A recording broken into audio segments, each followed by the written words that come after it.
My name is Adrian Cole, and if you had asked me when I was 17 what my biggest fear was, I would have told you it was being invisible. I was wrong. What I should have feared was being seen and despised for what you are. It started the night of my high school graduation in Eden Falls, Pennsylvania, a place where everything looked immaculate if you didn't look too close. The town's sidewalks were lined with flower baskets, the windows polished to a shine.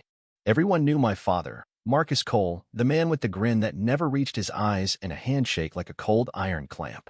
He owned Cole Manufacturing, a mid-sized company that built custom components for auto plants across the Midwest. He was respected. He was feared. But more than anything, he was obsessed with the family image. That night, under the suffocating lights of the Eden Falls High School gym, I sat in a row of plastic chairs with my classmates. My gown clung to my back with sweat. The cheap mortarboard perched on my head. I could feel my braces catching on my lip every time I smiled. I was 17, awkward, hopeful, and too naive to see the humiliation coming. After they called my name and I crossed the stage, clutching my diploma, I looked into the crowd searching for my parents. My mom, Celeste, gave me a weak, flickering wave, her painted smile straining. My father didn't wave at all. He was busy showing the family friends the photo of my younger brother, Evan, taken after his soccer championship. Now, that's a face you can put on a billboard, I heard him say, voice full of that bright, hard pride he reserved for Evan. Later, when the crowd had thinned and the cafeteria tables were stacked against the walls, I caught up to him. He was shaking hands with a man I didn't recognize, probably another vendor or minor politician. "Dad," I started, my voice too soft. He ignored me, continuing his laughter, and only when the other man had walked away did he turn. His eyes flicked over my face as if I was something he'd scraped off his shoe. "Adrian," he sighed. "We'll talk at home." I didn't know what that meant. I followed him and my mother out to the car, my diploma pressed flat against my chest. Evan bounced ahead of us, his metal jangling. When we got home, the house was full of neighbors and business partners and their wives in pale linen dresses. A string quartet played on the back patio. I drifted through the rooms like a ghost, trying to find a corner where I could just exist for a minute. That's when I heard it. My father was talking in the kitchen, his voice low and exasperated. "The real tragedy," he said, "is that he's so damned unsightly. You can't build a legacy around a boy who looks like that. Evan has the look, the presence.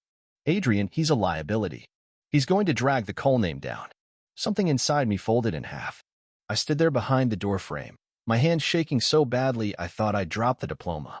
My mother was there, too. She didn't argue. She didn't say a word. She just smoothed her silk blouse and looked away. That was the night I understood exactly who I was to them. A defect in the family product line. An embarrassment to be hidden in the back room. I didn't confront him then. I was too stunned, too raw. But at 2 a.m., when the last guest had gone, I went downstairs. My father was sitting in the study, glass of whiskey in his hand, reading the newspaper as if nothing had happened. I stepped into the doorway, feeling like I was about to step off a cliff. "I heard what you said," I told him, my voice hoarse. "I heard everything." He didn't even look up. "Then maybe you finally understand your place." That was it. No apology. No regret. Just dismissal. I went back to my room and started packing. A single duffel bag. A stack of saved-up cash from tutoring kids in math. My acceptance letter to Northridge State University. I didn't say goodbye. I left the house quietly, the night air cool against my face, and walked down the driveway without looking back. That was the last time I saw any of them for 10 years. I arrived in Danton, Ohio, before dawn. The bus station was a crumbling brick depot that smelled like stale coffee and mildew. My duffel bag thumped against my hip as I stepped out onto the cracked sidewalk, my breath fogging in the chill. I had no plan beyond survival. No safety net. No family to call if it all fell apart. In the first week, I rented a room above a pawn shop. The walls were so thin I could hear the couple next door arguing about the rent. I bought a fold-out cot from the thrift store and set it up by the window, where the streetlight cast a pale square on the floor. It felt like a cell, but it was mine. During the day, I looked for work. Every diner, grocery store, and warehouse I could walk to. The only place that called me back was a grim little restaurant called Nolans, a 24-hour place that smelled of fryer grease and burnt toast. The manager didn't ask for references. He just looked at my hands and said, "You know how to scrub dishes?" I started that night. The work was numbing, almost comforting. My hands cracked and bled in the hot water. My back ached from bending over the sinks for 10 hours at a stretch. but at least the pain made sense. It was honest. After my shift ended, I'd walk home in the dark, peel off my wet clothes, and sit cross-legged on the floor with my textbooks. I couldn't afford Northridge's dorms, but they let me enroll anyway. My tuition was covered by a small scholarship and the money I made washing dishes. The rest I paid in sweat and sleep. I studied harder than I ever had in my life. Economics, statistics, corporate law. I started to understand how companies grew and how they failed. Every chart and case study felt like a map out of the pit I'd been shoved into. In the quiet hours between 3 and 5 a.m., I began to shed pieces of the boy who had left Eden Falls. I threw away the thick glasses and got contacts. When my braces came off a year later, I almost didn't recognize the stranger in the mirror. I started running before my shifts. At first, I couldn't make it around the block without gasping. But little by little, my body hardened. By the time I turned 21, I'd become someone new. Someone lean, sharp-eyed, and precise. But the anger never left. It just cooled into something denser, like a stone I carried in my chest. Some nights, when I was too exhausted to sleep, I'd imagine walking back into my father's house, wearing a suit so expensive it would make him flinch. I imagined looking him in the eye and watching his expression when he realized he'd spent a decade underestimating me. I knew it was petty, but that dream was what got me through the worst nights. During my third year, a professor named Dr. Hirsch took notice of me. He was in his 60s, with silver hair and a reputation for being ruthless. One afternoon, after class, he stopped me in the hallway. "Cole," he said, peering over the rim of his glasses. "You write like you've already been out there. Like you've seen what this field does to lesser men." I didn't know what to say. He nodded to himself, as if confirming a private theory. "There's a fellowship in Chicago. Competitive as hell. But I think you'd be wasted here." He handed me a brochure. "Apply. If you get in, don't look back." I went home and stared at that paper all night. Something in me knew this was the exit ramp I'd been working toward. 3 months later, I packed up my few belongings again. This time, I wasn't leaving in disgrace. I was stepping into the first real chance I'd ever had. When the bus pulled away from Danton, I didn't look back. Chicago in the winter felt like a test I hadn't studied for. The wind off the lake punched through every layer of clothing, and the sky hung low and gray as wet cement. But the first time I stepped into the lobby of Yates and Hartwell Financial, the glass doors gliding shut behind me, I felt something I hadn't in years, a flicker of belonging. The fellowship program was brutal. 12-hour days, endless models and proposals, constant scrutiny from the partners. Half the candidates dropped out within 6 weeks. But I thrived in the pressure. I didn't care about their pedigrees or country club connections. I knew what it felt like to have nothing to fall back on. That desperation made me sharper than any of them. Within 3 months, the program director called me into her office. She was a severe woman named Miranda Cho, known for never cracking a smile. I remember thinking her expression could curdle milk. She flipped through my performance file, then finally looked up. "You're not the most polished," she said bluntly, "but your work is relentless. That's what this business rewards." She closed the folder with a decisive snap.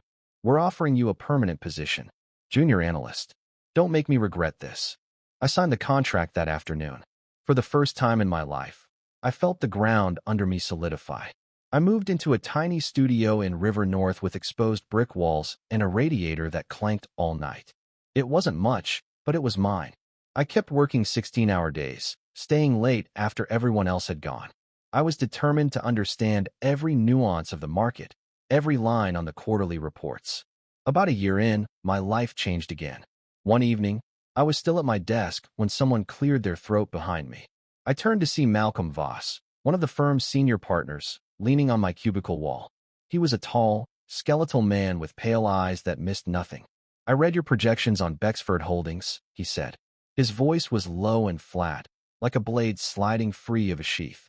"Most of the team missed the debt exposure in their energy division." I swallowed, not sure if I was about to be fired or promoted. "You have an instinct for this," he continued. "Not just the numbers, the patterns." He studied me for a long moment, and something in his expression shifted. "I could use someone like you. But if you want to learn from me, you do it my way." He gave me his card. "Tomorrow, 6 a.m. My office." That was how my apprenticeship began. Malcolm was a legend in the industry, notorious for dismantling underperforming companies and selling the pieces for profit. He had no time for sentimentality. Under his guidance, I learned to think beyond the quarterly reports. He taught me how to read between the lines of a CEO's public statement, to see the rot that polite language tried to conceal. He also taught me the most important lesson of all. In business, as in life, the truth eventually devours the lie. It was a lesson I never forgot. 2 years passed. My title changed from junior analyst to senior associate. My salary tripled, but I didn't move to a bigger apartment. I didn't buy a car or upgrade my wardrobe beyond a few tailored suits. Every dollar I didn't need to survive went into a brokerage account. I was building ammunition, though I hadn't decided yet where to aim it. Late at night, when I stood by my window and looked out at the skyline, I'd think of my father sitting in his study in Eden Falls, sipping bourbon and imagining himself untouchable. And I'd think, one day, you'll see exactly how wrong you were. When I turned 26, I finally knew what I had to do. I would take everything I'd learned and build something of my own. Something no one could take from me. I resigned from Yates and Hartwell with a single sentence. Thank you for the education. I left the office that evening with nothing but a banker's box of files and the conviction that this was just the beginning. The first office of Cole & Meridian was a windowless room over a dry cleaner's on West Kinsey Street. The carpet was so thin you could see the outlines of the concrete slab beneath. My desk was a salvaged conference table, and my chair wobbled when I leaned back too far. But I'd never felt more certain of anything. My first clients were small logistics firms that couldn't afford the retainer fees of the big investment houses. I offered them a simple proposition. I'd only take payment if I delivered results. In the first year, I doubled their revenue streams. In the second year, I tripled them. Word spread fast, faster than I ever expected. Most nights, I worked until dawn, fueled by cheap coffee and the kind of quiet, grinding fury that doesn't burn out. It only hardens. When I couldn't sleep, I'd reread the letter that had severed me from my family. The one that said, in legal language so cold it may as well have been written by a machine, that I was no longer entitled to a penny of the Cole family trust. I never told anyone that I kept that letter folded in my wallet. A memento, a scar, a promise. By the time I turned 29, Cole & Meridian had outgrown the dry cleaner's attic. I moved us into a brick building downtown, all glass partitions and exposed steel beams. We had 30 employees and a waiting list of prospective clients. My face, once written off as unsightly, now appeared in trade publications alongside words like prodigy and disruptor. On the morning I signed the contract that made us the exclusive advisor for Larchwood Industries, a lumber conglomerate on the cusp of a public offering, I locked my office door, sat at my desk, and let myself feel something close to triumph. I didn't celebrate. I didn't call anyone. I simply leaned back, closed my eyes, and imagined Marcus Cole's face when he finally learned who I'd become. Not long after, I made my first calculated public move. I agreed to a feature in a regional business magazine, the kind my father's company subscribed to. The article ran with a black and white photo of me in a dark suit, arms folded, expression calm. The headline read, Adrian Cole, the relentless architect of quiet empires. 2 weeks later, I got an email from an address I didn't recognize. The subject line was blank. The message was only 3 words. I saw it. No name, no signature, but I knew exactly who it was. My father didn't need to sign it. I didn't reply. After that, more clients came. By my early 30s, Cole & Meridian had a reputation that made established firms uneasy. We were nimble, unsentimental, and exhaustive in our due diligence. I'd built a team of analysts who shared my appetite for precision. We didn't just look for opportunities. We hunted for weaknesses. If a business was hollow behind the glossy annual reports, I'd find out. Part of me tried to pretend it was just good practice, just the standard operating procedure of a competitive firm. But the truth was simpler. I'd learned from Marcus Cole that a pristine surface often hid decay, and that pretending otherwise was the first step to ruin. One February morning, Laurel, my operations chief and the closest thing I had to a confidant, walked into my office holding a sheaf of papers. You need to see this, she said, her tone flat. I scanned the first page. It was an annual report from Cole Manufacturing, the family company I hadn't thought about in years. But as I turned the pages, my chest tightened. Hidden among the profit declarations and glossy photos of ribbon cuttings were the fingerprints of desperation over-leveraged credit lines, deferred maintenance on their primary plant, and pending litigation over environmental violations. They're propping themselves up with debt, Laurel said quietly. Another recession, another regulatory crackdown, and they'll topple. I set the papers aside, my mind whirring. I hadn't sought this information. I hadn't needed it. But now that it was in front of me, I realized this was the moment I'd waited for since I was 17. Marcus Cole had built his kingdom on polish, appearances, and contempt for anything he didn't personally approve. Now the scaffolding was starting to splinter. I could have walked away. I could have let the market finish the job. But I had a better idea. The invitation arrived in early spring, tucked in a cream-colored envelope thick enough to feel expensive. My name was embossed across the front in elegant script that almost made me laugh. Mr. Adrian Cole. It was the first time I'd seen my name in that font. Like someone was trying to pretend all the ugly years had never happened. Inside, the card was heavy and perfumed faintly with something floral. Evan Marcus Cole and Meredith Lou request the honor of your presence at their wedding celebration. I read it 3 times. The date was only 6 weeks away. The location, the Willamore Club, an old money estate outside Pittsburgh. I recognized the Lou name immediately. Meredith's father, Victor Lou, owned Lou Holdings, a real estate conglomerate worth hundreds of millions. Suddenly, it made sense. This wasn't just a wedding. This was a business transaction. Marcus was desperate, and Victor Lou was his last, best hope. Marrying Evan into that empire was a lifeline. A way to paper over the debts and keep the Cole brand intact. I thought about tearing the invitation in half. About ignoring it completely. But then I remembered every moment I'd spent proving I wasn't the ugly, worthless liability they'd called me. I slipped the card into my desk drawer and closed it carefully. When Laurel came in later with a contract to review, she caught the look on my face. What? She asked, setting down the file. I handed her the invitation. She read it slowly, her brows rising. They want you to sit there and smile while they pretend they never exiled you, she said. I didn't answer. She folded the card and set it on the edge of my desk. What are you thinking? That I have no interest in petty revenge, I said, surprising myself with how calm my voice sounded. If this were just about bruised feelings, I'd let them choke on their own failures. But it's not, she guessed. No, I admitted. It's about showing them what it looks like when the son they discarded comes back to finish what they started. Laurel nodded once. Then we'd better prepare. Over the next month, I assembled everything I would need. Laurel's team combed through every public filing, every lawsuit, every loan Marcus had secured in the last decade. Each document was another crack in the edifice he'd built. By the end of March, the full picture was clear. Cole Manufacturing was 6 months from default. Marcus had leveraged the company headquarters, the Eden Falls property, and nearly every asset he could sign against. Even worse, he'd hidden a set of environmental violations that, if exposed, would bankrupt the business overnight. One afternoon, I looked across the table at Laurel, who was scrolling through the last of the reports. Do you think he knows he's this close to the edge? I asked. She thought about it for a moment. He knows, but he believes he'll find someone else to save him. Victor Lou, I said flatly. She nodded. If he merges with Lou Holdings, it buys him time. And if that doesn't happen? Laurel's voice was soft, almost gentle. Then he loses everything. The week of the wedding, I ordered a new suit, charcoal gray, tailored so precisely it felt like armor. I booked a corner suite at the Willamore under my own name. I wanted Marcus to see it on the reservation list and feel that first twist of dread. The night before the ceremony, I sat alone in the hotel's quiet bar, nursing a glass of water while couples in cocktail clothes murmured around me. A memory rose unbidden, my father's voice in the kitchen, dismissing me as an unsightly liability. Tomorrow, I thought, I will remind you that you taught me how to do this. How to be ruthless. How to bury anything that stood in my way. I didn't sleep much. But as dawn broke over the manicured lawns of Willamore, I felt ready in a way I never had before. The Willamore ballroom was an aquarium of polite deceit.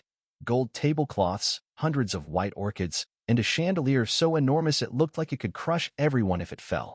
Waiters glided around in crisp uniforms, topping off champagne flutes and murmuring congratulations. I arrived deliberately late, stepping in as the string quartet began a delicate waltz. I knew every eye would be on the entrance. When I walked through the door, the first person who saw me was Evan. His smile flickered, then faltered completely. He looked older than I remembered, though only by a few years. Maybe it was the pressure of carrying Marcus's hopes on his shoulders.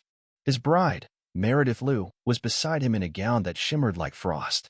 She was beautiful, poised and clearly watching everything. I nodded once in Evan's direction. He didn't wave back. Instead of joining the receiving line, I moved through the room at a measured pace. I could feel people studying me, wondering who I was. I let them look. My name tag, clipped discreetly to my suit, said only Adrian Cole and Meridian. Halfway to the bar, I saw Marcus. He was standing with Victor Lou near a tall arrangement of lilies, gesturing expansively as he spoke. For an instant, he looked exactly the same as he had the night I left, smug, untouchable. Then he saw me. I watched his eyes register my face, then my suit, then the badge on my lapel. His smile didn't just fade, it collapsed, like wet plaster sliding down a wall. I turned away, giving him no reaction, and ordered a glass of sparkling water. As the bartender poured it, I felt a presence at my side. Victor Lou. His expression was unreadable, but his gaze was direct. I don't believe we've met, he said evenly. I set my glass down, met his eyes, and offered my hand. Adrian Cole. Recognition dawned in his face, not of me personally, but of the name. You're the founder of Cole and Meridian, he said. Yes. His gaze sharpened. Interesting that you're here. Not so interesting, I replied. Family weddings are complicated, but business isn't. I turned slightly so Marcus, a few steps behind Victor, couldn't avoid hearing me. Mr. Lou, before you sign anything final with Cole Manufacturing, I'd advise reviewing the environmental disclosures from their North facility and the bridge loans from Westerly Capital. If you'd like, my firm can provide documentation. The moment hung suspended, perfectly silent except for the music. Marcus's voice broke first, hoarse with desperation. Adrian, you don't understand. I faced him fully for the first time in a decade. No, Marcus. You don't understand. You taught me to be ruthless. You taught me that appearances matter more than substance. But here's what you missed. When you build your life on deception, eventually someone comes along who knows where the cracks are. Victor's eyes didn't leave mine. If you have evidence, he said, voice low, you will send it tonight. I inclined my head. You'll have it within the hour. Marcus stepped forward, reaching as if to grab my arm. His face was blotchy, panic replacing the polished charm. Don't do this, he hissed. You think this will make you feel better? I looked at him, not with hatred, but with something colder. No, but it will make things honest. He was still staring at me when I walked away. I didn't glance back. In the corridor outside, I took out my phone and texted Laurel a single word. Send. By the time I returned to the ballroom, Victor had left Marcus standing alone by the lilies. Meredith was nowhere to be seen. Evan watched me cross the floor, his expression a mixture of fury and regret. He started toward me but stopped halfway, his fists clenching and unclenching at his sides. I paused beside him. It didn't have to end like this, I said softly. His voice cracked. You were always waiting for a chance to destroy him. I met his eyes. No, I was waiting for a chance to tell the truth. I left them all there in their perfect hall of mirrors, the chandeliers gleaming down on the ruin Marcus had tried so hard to disguise. That night, in my suite overlooking the dark lawns, I sat alone and watched the storm clouds gather over Willowmore. My phone buzzed once, a message from Laurel. Done. All files delivered. I set the phone aside. Outside, rain began to tap against the glass. I didn't feel triumph. I didn't feel regret. I felt, for the first time in my adult life, completely unburdened. In the end, it wasn't revenge that set me free. It was the certainty that I'd never again have to prove my worth to a man too small to recognize it.